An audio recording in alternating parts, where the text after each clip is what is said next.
Okay, so this time the rabbit hole that I've gone down is the rabbit hole of rare gems. And I mentioned to the people who were at the pajama party last night that this was a kind of idea that spun off a suggestion that my daughter-in-law made that when I was just chatting with her about what I might do next as a colorway project. She said, well, why don't you do gemstone colors or jewel tones? So I thought, okay, that definitely has possibilities, but which ones would I choose? So the question that I then asked myself was, what are the rarest of all of the gems? And that was really where I started exploring when it came down to colorways. And then when I started looking and learning more about the gems that I was choosing because they were rare, I was also finding out a little bit of the dark backstory around some of the sources of the gems that we are buying, wearing, and enjoying the colors of. So I am including some information about that too as we go through the presentation, just to shine a light on one of the existing problems that still exist around the world and probably are even getting worse with climate change and other things that are affecting us. The yarn that I've chosen as the base for this series is this gorgeous silky boucle. And it's actually, this is a close-up, sorry, a close-up shot. And the yarn is, it's 70% silk and 30% fine merino. And the yardage is 430 yards per 100 grams. And I'm just going to switch over so you don't have to look at that. Uh, that's better. So, yeah, that's the yarn. Now, just to go back to the kind of the darker bad story, this backstory. This is an image from the mining accident in the Democratic Republic of Congo just a couple of weeks ago, actually. And this particular accident was not in a gem producing mine, but it was they do in fact in that area have a lot of gem producing mines as well. So it's really a big place for mining. And on the list of mining countries of the world, it ranks the second worst. And these are images from that particular mine. They were mining coltan, which is one of the elements that is necessary. It actually produces 15, this particular mine produces 15% of the world's coltan, which we are reliant on for the production of electronics.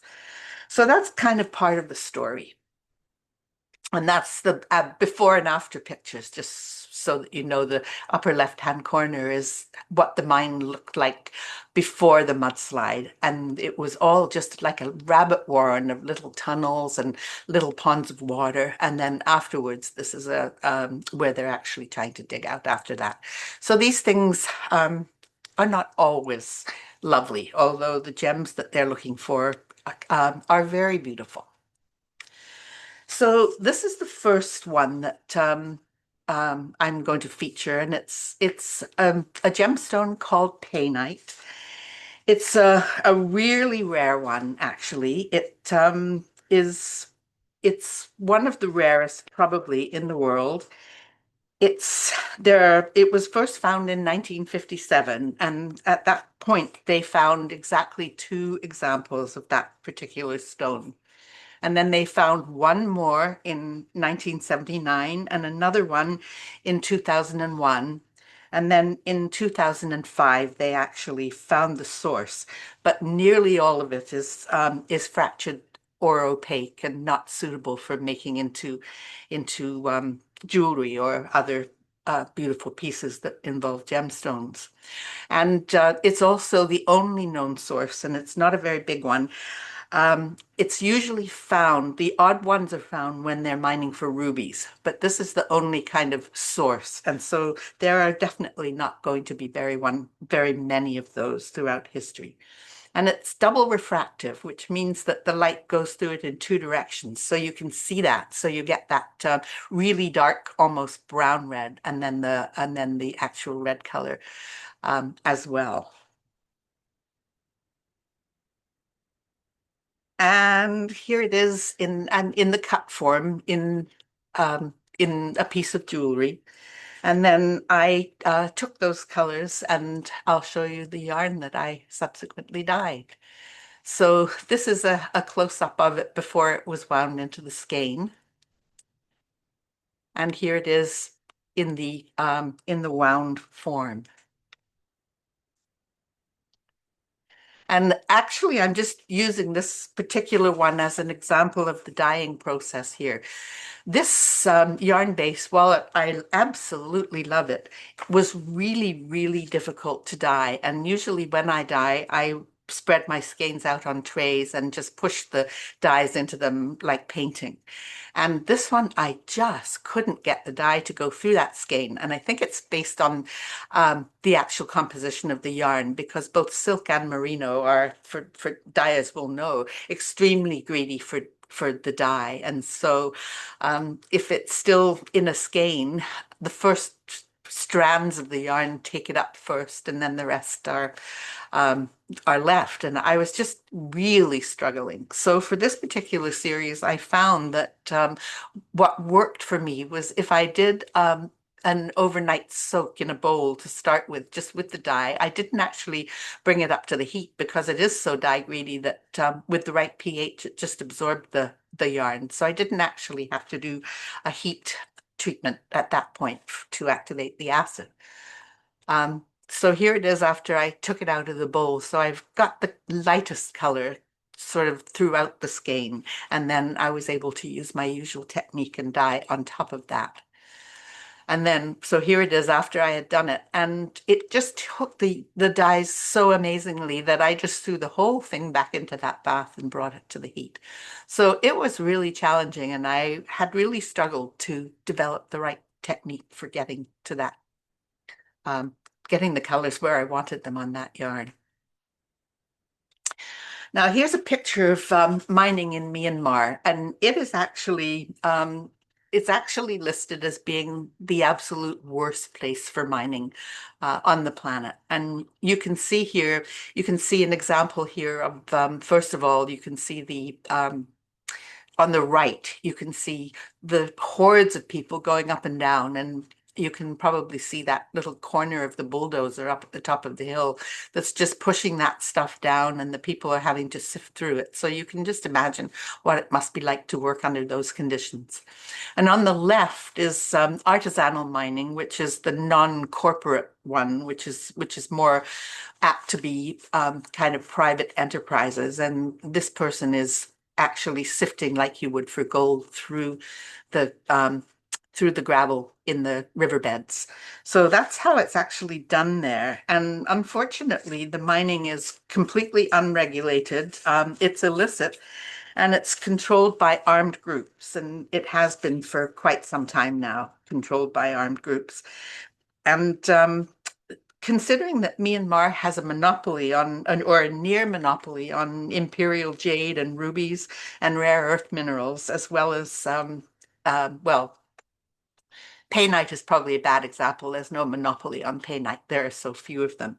But this is just a really terrible place for mining. And the environmental degradation is extreme. And they actually lost, just in the last 5 years alone, more than 33,000 hectares of forest. And the toxic waste and its effects on agriculture and fisheries are also extremely significant. And in fact, Thailand has been impacted. Their mining fallout has impacted both the fishery and agriculture there too. So it's been a little bit of an eye opener to realize some of these gems, particularly, I guess, the jade, because they do in fact have pretty much a monopoly on that. They're the only place that the black jade or emperor's jade is actually found. So yeah, here's just an image of the kind of mining damage that's left behind after all is said and done. Here's the next one, and this is Alexandrite, actually named for Alexander II when he was young, quite young, but he ended up to be one of the Russian czars. And it's an interesting one because it actually it was named for him, but the colors in it also represent the colors um, of of their coat of arms, and with the red and the almost emerald color actually when it's cut. And they call it emerald by day and ruby by night because it's under the daylight, it is actually more the towards the blue and green, and then under incandescent light, that's when the red pink really comes out. And it was at first thought to be actually an emerald, and it was found in the Ural Mountains of Russia. Um, the Russian mines are actually largely exhausted by now, so it comes from other places. Brazil and Sri Lanka and Africa are some of them. And here's an example of it when it's cut. And this one is just starting to pick up the red, but it's more the emeraldy kind of color as the light strikes it in this particular image. And then here's my yarn after I had dyed it in the still in the unwound skein. And here it is again as the wound skein. And I'm kind of moving from worst to best in terms of the mining issues that surround the gem industry. And this is Alexandrite mining actually in Russia, and they are the mining of it is not so bad. The real hazards come when the people are actually working with the stones afterwards, because the safety standards don't extend well to the conditions of people working as these two women are on the left. And the dust issues have been pretty serious for that.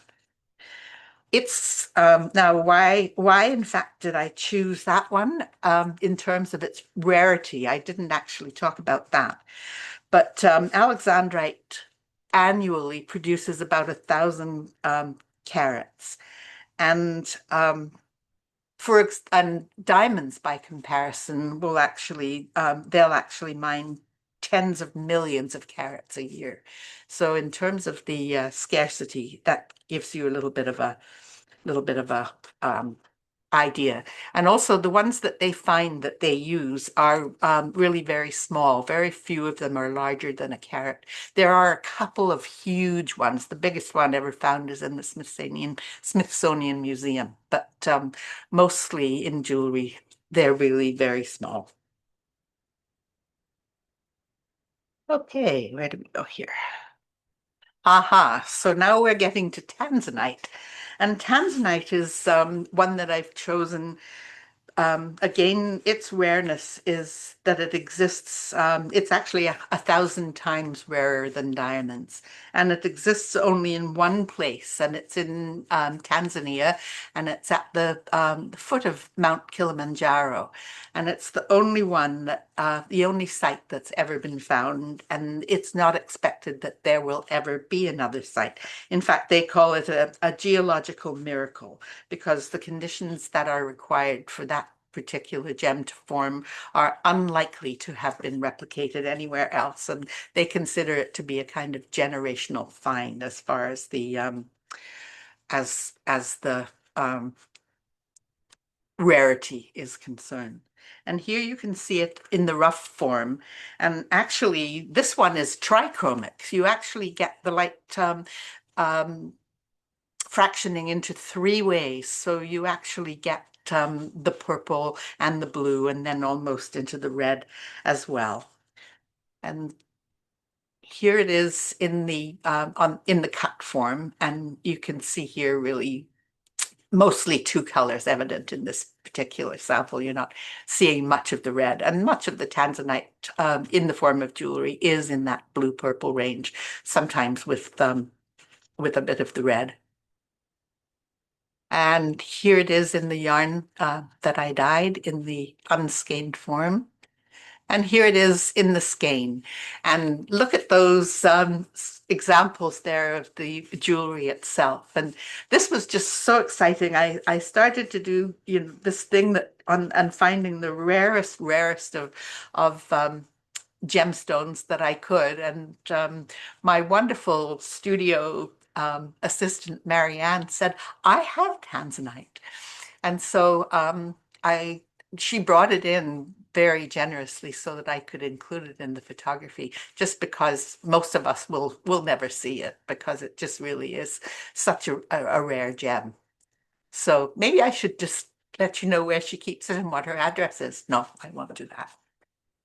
Anyway, so that's the Tanzanite one, and Tanzanite is actually is a much better mining situation. It's done in tunnels usually, and they go down as high as far as 1,000 meters underground, and it's actually much it's much nicer in terms of the way that it's mined. There are some standards there, and it's one of the ones that's deemed to be one of the better ones. And I guess one other, it is, Tanzanite is actually banned for export in the rough form. They want to keep that industry of cutting it very close to home, and rightly so, because there really isn't much left. And the life of the mine is only expected to be going into the 40s, 2040s. So there really won't be much around. And the mine site is small too. It's only 2 kilometers by 7 kilometers. So that's why it's considered to be such a rare one. Okay, is there anything else that I was going to say about that one? Oh, just one interesting little thing about Tanzanite is that it's been added to the December birthstones since 1912, and it was actually the first time that a birthstone was changed, although many of them now have more than one. That one was the first one. And here we have tophaeite. Now, this is one that I just was really surprised to find. And here it is in its rough form. And it was found entirely by accident by a Dutchman. He actually found it in Ireland. It had been cut and it was found in its cut form. And it had been just kind of picked up when people were mining spinel. And so it was just there with the cut spinel pieces, and he noticed that it was different from the others, and um, so he had it looked at and discovered that it was in fact an entirely different mineral. And it's pretty elusive as well. There are only about 100 samples known of that particular one. So it's quite rare, and it would be surprising, I think, to ever come across that one. And it again is doubly refractive, so you do see the different colors in it. And here it is here. I think that's really quite beautiful with the purple and the pink. It's just a lovely stone. And this is it in its wound form as I dyed it. And here it is wound in the skein. And look at that lovely mining situation there. Now, it's actually listed number 2 in the world in terms of being on the good side of things. And it's done in both an environmentally friendly and ethical way. And the nice thing, too, is that the people who are mining it it's all artisanal mining. There's no heavy machinery involved. And while it's not universally free of violations, the corporate-owned ones, in fact, are, and it's the people who are mining it are compensated fairly, and they also have insurance, and they also have access to scholarships for education. So, as mining goes in the world, that's really one of the nicest kind of stories, and it's actually the mines. The mine is located in Sri Lanka, and Sri Lanka is actually known as Gem Island because they do have a number of other ones as well. The sapphires, garnets, cat's eye, and moonstones are all ones that are mined in Sri Lanka, but a lot of other ones are as well. It's really, gems are really a huge part of the domestic product. production out of Sri Lanka. And now we are going to move on to Amylite, which is a Canadian one. And here's where I will say something about safety standards. And I left it to last, not just because it's Canadian, but because it ranks #1 in the world for good mining practices, and then closely followed by Australia, and then Sri Lanka is the other one that I mentioned before. And the safety standards the mining standards are assessed for three things. And one is the safety standards that exist. And this probably, I'd like to think, doesn't apply in Canada, but where it's factored in other parts of the world, it looks at whether or not there's forced labor or child labor. But the safety standards and working conditions are definitely top of the list in Canada. And also, environmental protections are rated very high, and that's one of the things that puts us at the top of the list. There are requirements here to clear up afterwards, to repair the environment, to reforest it, bring water back if that's what was there before. So all of those things are in place with gem mining in Canada. And the other thing is ethical certifications and traceability. And again, all of the gems that come out of Canada, whether that's diamonds or anything else, come with that certificate of authenticity and a number assigned to it. So I left it to last because it's Canadian and because of all of those things.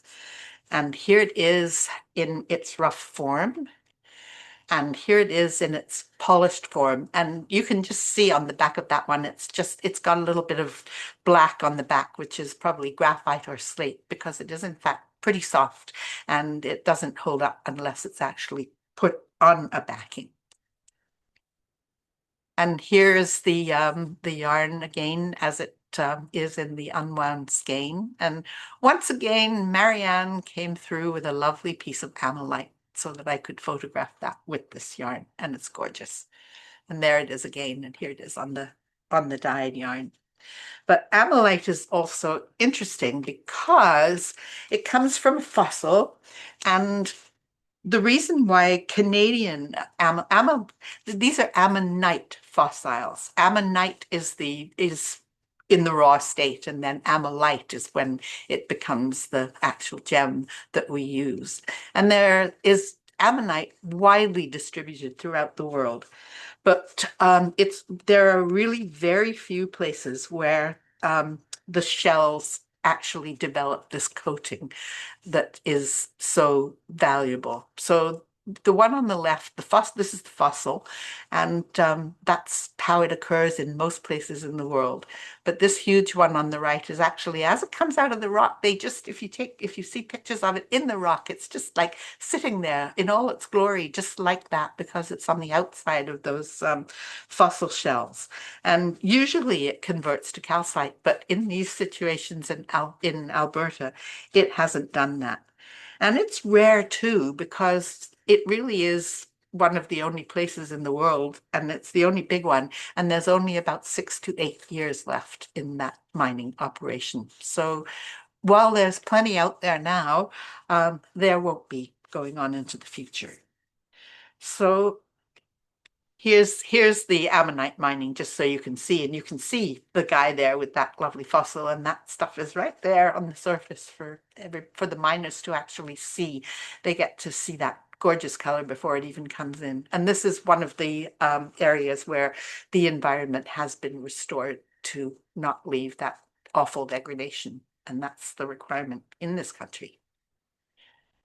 And here they all are. That's the series. So they're in a different order here just because I thought they looked better. So there's the Tophaite, Alexandrite, Tanzanite, Painite, and Ammonite. That's the series. So I'm kind of done with that part of the presentation, but I also just wanted to show you some of the things that if people are going to Fibres West, these are a couple of things that I've shown you in the past, and I have not actually released them into the studio yet. So it will be available at Fibres West, and that's the drought series. And then this is the one that I showed you last time as well, which is the Faroe Islands series, which also is not yet in the studio, but it will be at Fibres West. And I didn't have this picture when I talked to you in October, but these are all of us wearing our sweaters from the Faroe Islands. That's my daughter-in-law on the left, my granddaughter, and then my daughter Nessa on the right, who looks terrified and was going to sneeze, so she hates the picture. But I just thought I would show you that just in passing, because I didn't have it for the last presentation. And the sweaters are so gorgeous, and that traditional design and the wool from there is so gorgeous as well. And then also Marianne has been working with me. I can't remember how long it's been since we first released this yarn, the Surrey Silk Cloud, the alpaca silk blend. And Marianne, the hat is Marianne's pattern. She calls it Penny's Garden Hat. And we've had the yarn in the studio for quite a while now, but we have recently just put together some kits which are going to be available at Fibres West as well. And they include the pattern and the beads. So it's everything that you need to be able to do those hats. And the kits have been quite popular so far, I have to say. So I think yeah, that's it. So I'll stop sharing the screen. And let's see, is there anything else I should know here that has lots of things? Yep. Okay, so that's me. Over to Roz. You're Thank muted. you. Thank you, Penny. Hold on. Where's Ross? I'm here. Oh, there you go. Okay, let's see if I can practice this again and get it right. Okay, folks, this could take for a few minutes. Okay. I got to hit share. Only the host can share the meeting. Oh, sorry. My bad. There's two of us. We have the brain of one. That's good. Yeah, that's how it works, right? Yeah. Yep. There we go. All right. Now I'll share.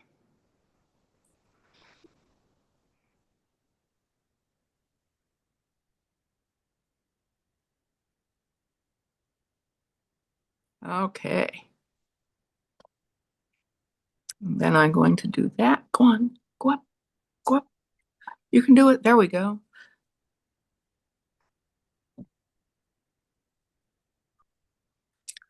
Yes. I did it. Yes. See, all those hour-long tutorials paid off.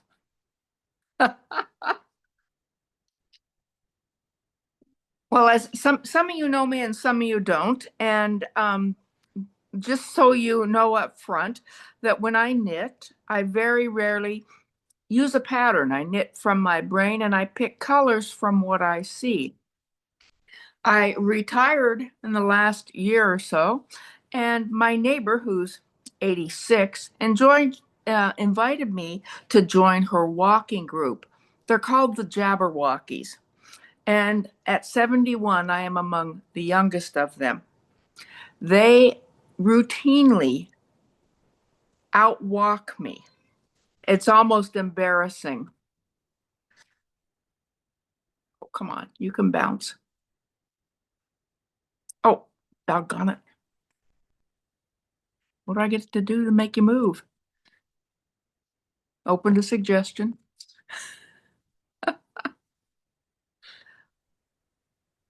It's not scrolling. No. Try your up down key. I don't have a computer on. I'm on an iPad. Right.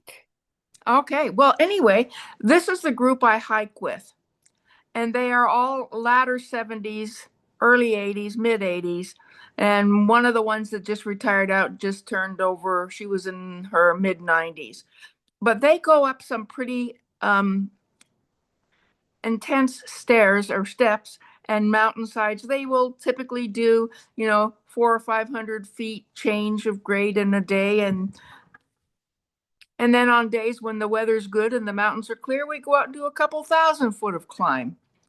So with that, I always tell them that I'm slow because my last name starts with W, so I should be at the end of the group, which they don't buy too often. But they also laugh and enjoy the fact that I stop and take a lot of pictures and share them with the group. One of the things that I've done is I look at this group and all the colors around us, and I think to myself, what colors could I pull in and mix in order to create beautiful yarn? And so when you look at this, you can see this is a fall color one. There was some incredible, incredible textures and colors with this group. This is one we did along out a peninsula that was a walk that's also a conservatory area. So there was lots of interesting things there from seashells, etc. So when I look at this, I see kind of a blue-gray water, and I see light mossy green, and then of course the color of the tree trunks, and a deeper green with the trees in the background. This one is of a sunset when I had gone to visit my sister. And when I looked up through the trees, because it was December and they were deciduous, this is the sunset that I caught. And I looked at this and I went, ooh, wouldn't that be fun using the black as a line through it, as well as some of the yellow and kind of peach colored pieces to bring up yarn, using it to almost outline different colorways.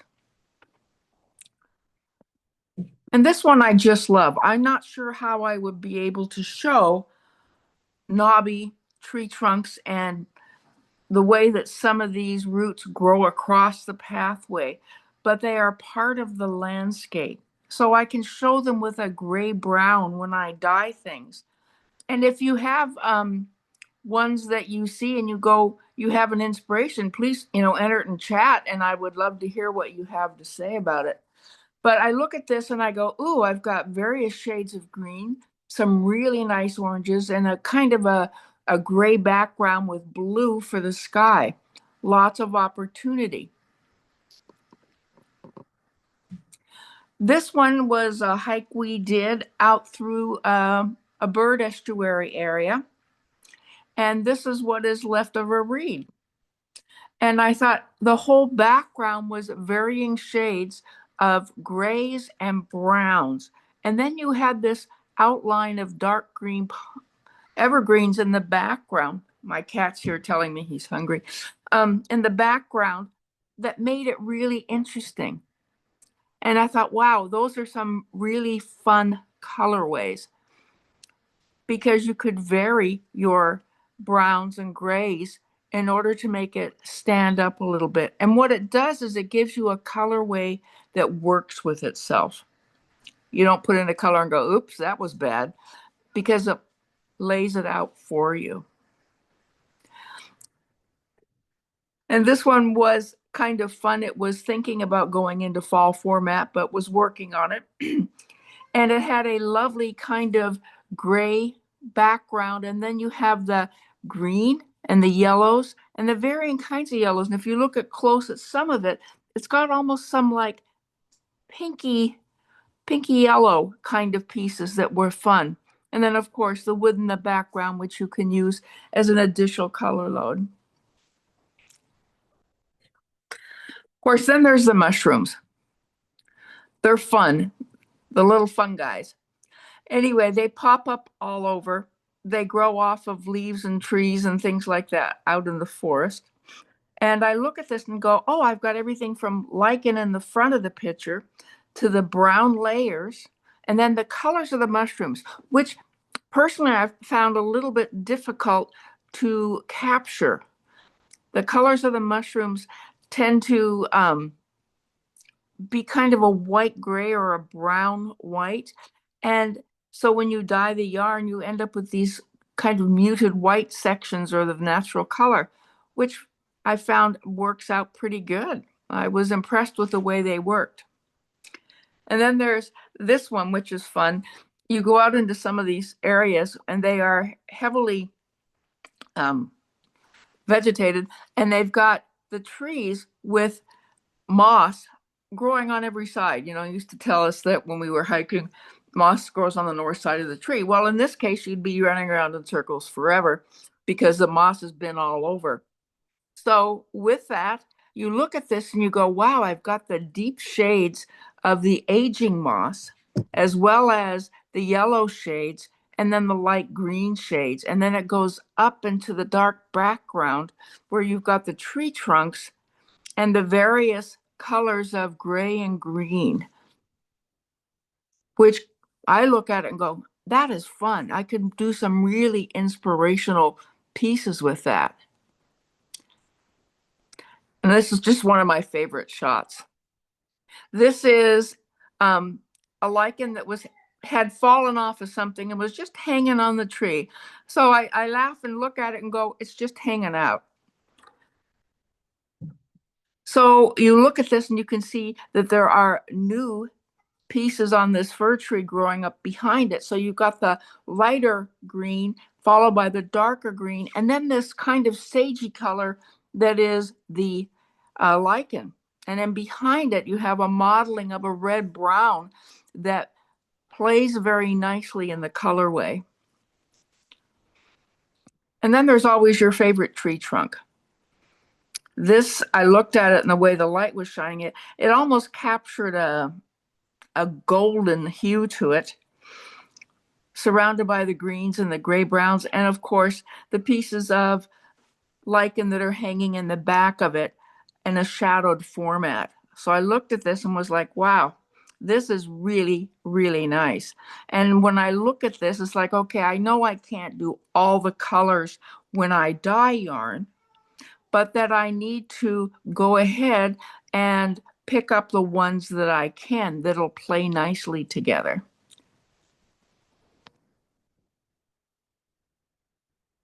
Okay, so now that I've talked about this, what have I done with it as far as color load? So what I do is I'll pull up one of the pictures, I'll look at it for a while, and then I'll take my iPad out to my dye area, and I will pull up colors that I think would be a good representation of it. And so what I get is, like the leaf, I get the grays, or pardon me, the chartreuse greens, and sometimes yarn doesn't grab the color you want, but I get some of the brownish. If I was to do this one again, I would go back in and add a little more red brown. But it played nicely because in the background, through the holes in the leaf, I had the bright green, which was really fun.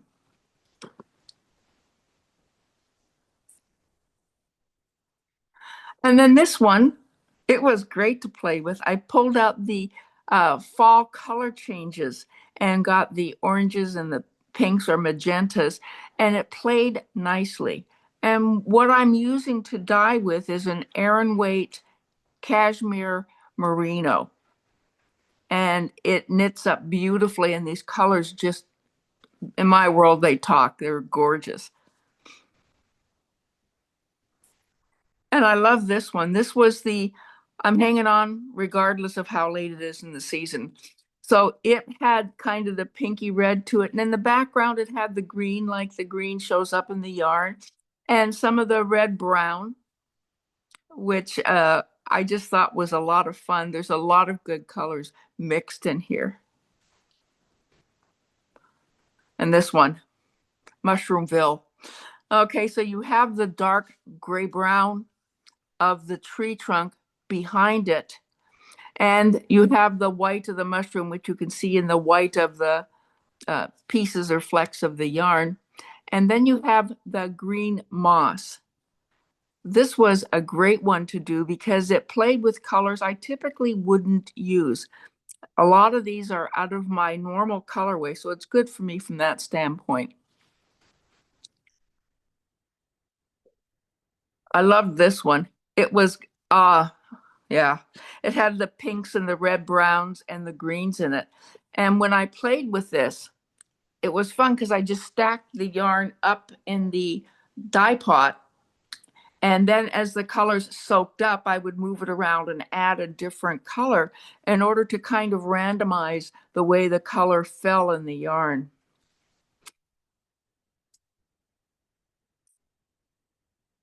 And of course, there is always the iris. So I have the yarn color here, and this is iris and the yarn that goes with it. And it was a lot of fun because I was able to use some of my favorites, which are blues and purples, and in a background, a variation of greens. And the plant behind it is a hazelnut torquata or tortured hazel. So it's got the twisted branches and leaves. And it was really cool the way that iris just popped out of the ground in front of it. And then I was able to capture it, I think, pretty well on the colorway of the yarn. All right.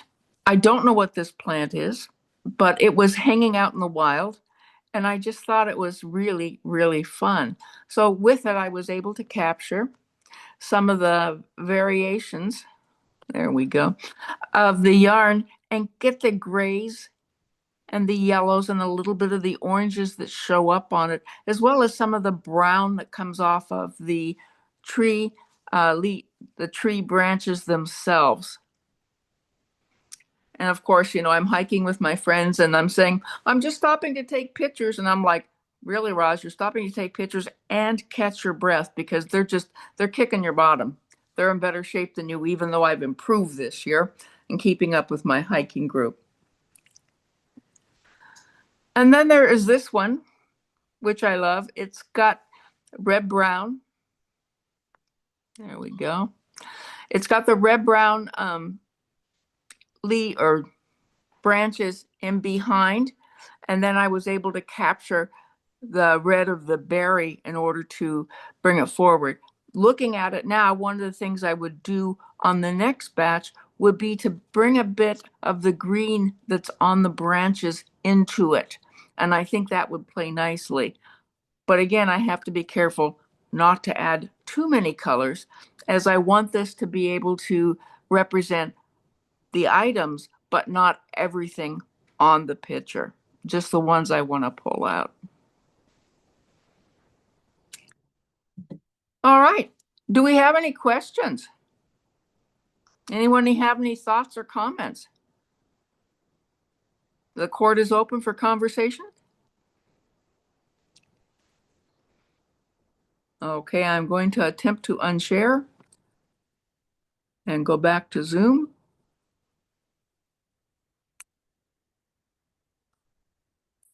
All right.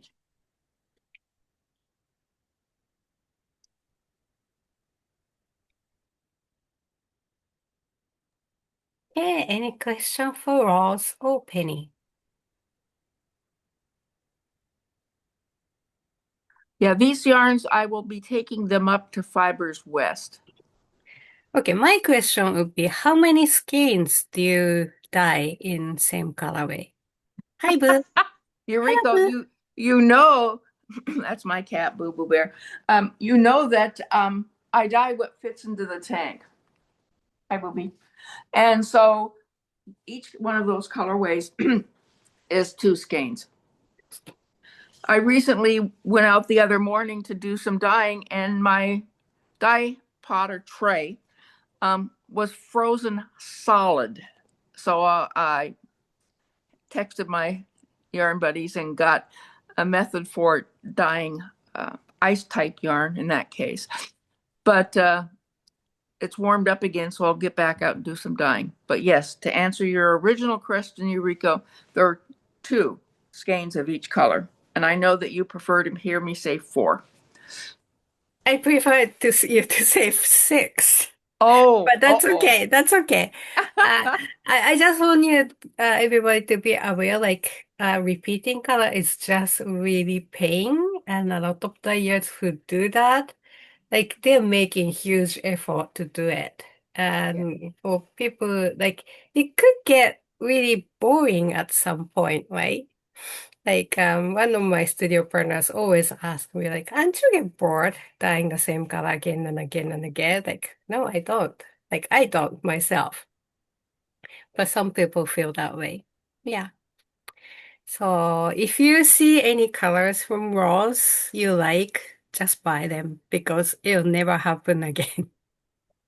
It's way too true. I don't have a formula I follow, just like I don't have knitting patterns that I follow. And it's as it, I do it as it brings me joy in the color and I get excited about it. It's my mental Zen state. The same applies to me a lot with my skeins. I'm usually more at the 6 end of things.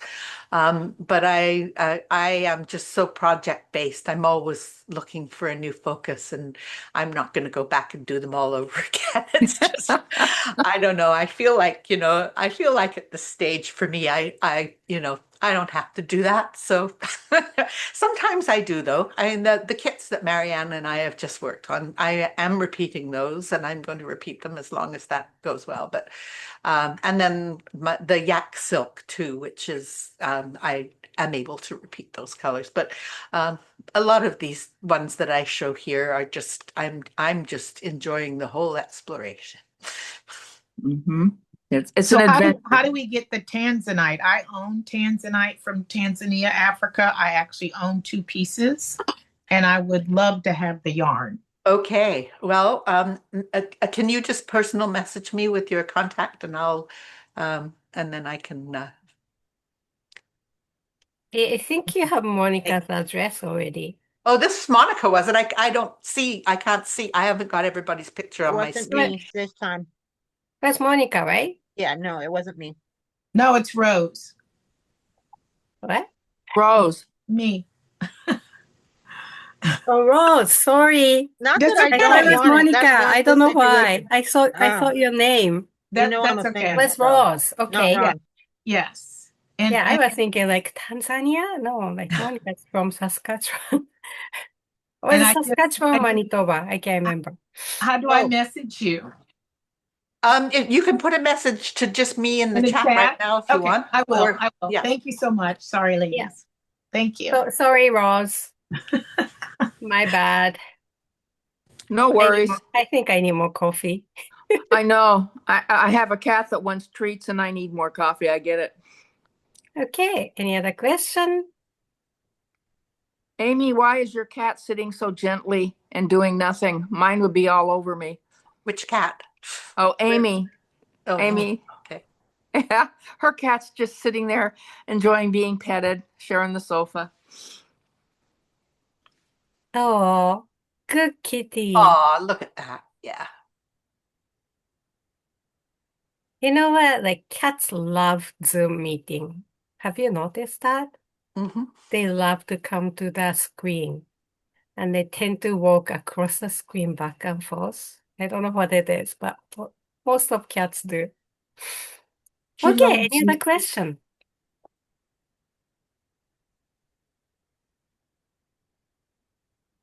Are we good? Okay, let's stop the recording then.